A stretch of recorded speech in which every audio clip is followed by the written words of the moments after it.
Hi, I'm social media. Hi, I'm Pharma. Hey, Pharma, I got a question. Can I ask you a question? Oh, sure. It depends what you want to know. Well, like, I've been experiencing this pain in both my hands and my wrists. Do you have any idea what that might be? Well, you could go to Google and just type in sore wrists and hands, and I would suggest actually look at there's a link in the upper right under sponsored links. Click that. That should work for you. Oh, okay. Well, let me check that out. Oh, hey, it says here I might have, I don't know, something like rheumatoid arthritis. Is there anything I can take for that? Well, I think it's important. You should probably talk to your doctor. But when you do, I actually have some great questions that you can ask them. That should give you the answers that you need. Oh, that's interesting. So, hey, actually, what's that Celebrex up there? Can I take that? Well, I thought you'd never ask. You can actually take NSAIDs like Celebrex, steroids, DMARDs, immunosuppressants, and TNF-alpha inhibitors. Right. So, will Celebrex help to get rid of my aches and pains? Well, you know what? I think Celebrex will give you the freedom to move, the freedom that you've always wanted. Oh, okay. So, wait a second. All I'm asking you, will it help to get rid of the aches and pains that I'm having? Well, Celebrex is FDA approved to treat osteoarthritis, rheumatoid arthritis, and acute pain in adults. It's a type of NSAID. It's a prescription-strength, non-steroidal, anti-inflammatory drug. Celebrex is non-narcotic. Will Celebrex fix pain in hands and wrists? Celebrex is FDA approved to treat osteoarthritis, rheumatoid arthritis, and acute pain in adults. It's a type of NSAID. It's a prescription-strength, non-steroidal, anti-inflammatory drug. Celebrex is non-narcotic. All right.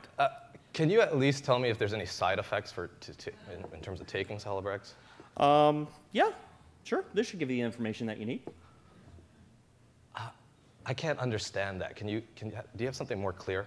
More clear? Well, yeah. We have got it in black and white on the bottom. It's the same thing twice. I need something that reads to me like a human being. Ah, human. What the? Never mind. Actually, my aunt, she started taking Celebrex last week. Mm-hmm. Yeah, and like she started getting this reaction. No, my aunt, like she started to get this reaction when she started taking the drug. She started like getting this like rash, and it was like really adverse. That's funny. Have you ever tried these things? They work great. You can. No, I'm trying to tell you something. She had this at. Can't we just talk? I thought you were my friend. I gotta go.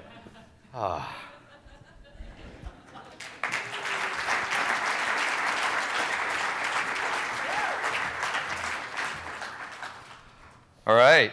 Good morning. My name is Andrew Chak. I am from Klick Pharma, and I am the Senior Vice President of Experience Design and Innovation.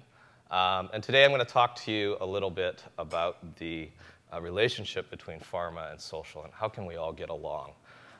So let's go. The trouble with social media as it relates to pharma is that we are combining two different worlds. So on one side, we have the publication space, and on the social media side, we have the conversational space. In the publication world, we have branded sites, unbranded sites, display ads, search engine marketing. On the conversation side, we have things like email, instant messaging, social networks, and blogs and microblogs. The publication side of the world is where we follow a linear, structured, controlled process. We have the ability to create the content, to source the content, to vet it, to have it reviewed by our legal teams, and we have a controlled message that's being pushed out. Whereas on the conversation side, it's much more dynamic, it's fluid, it's not controlled, it's not constrained, it's something that happens in real time.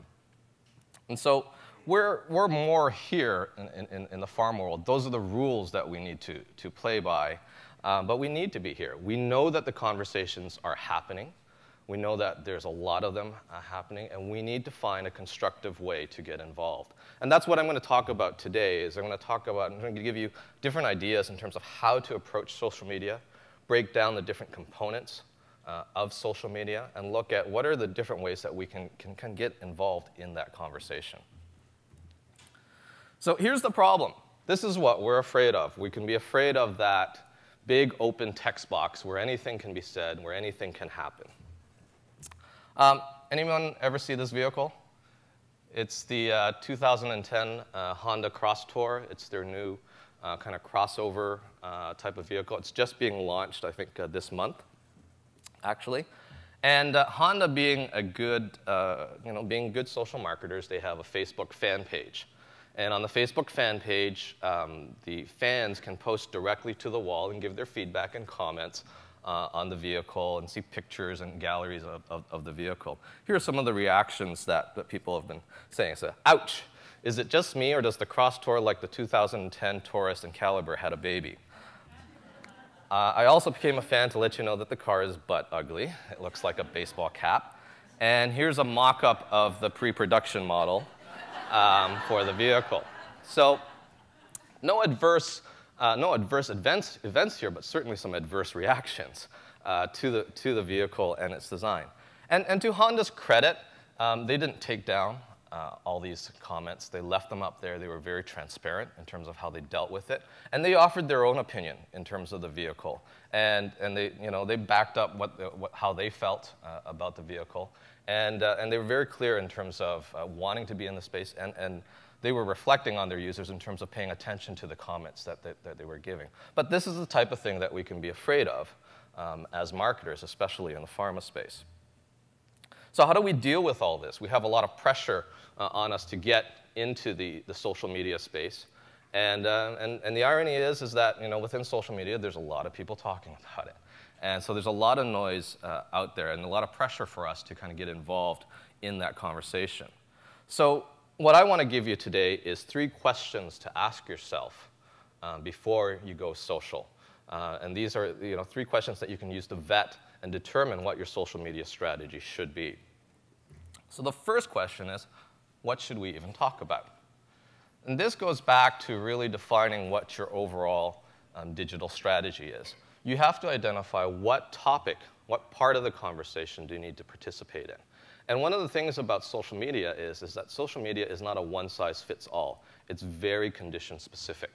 You might have a community that wants to connect together, or you might have people or patients that are in a condition where they're isolated and they don't necessarily want to connect with other patients. Or they might want to interact with each other in a very specific way.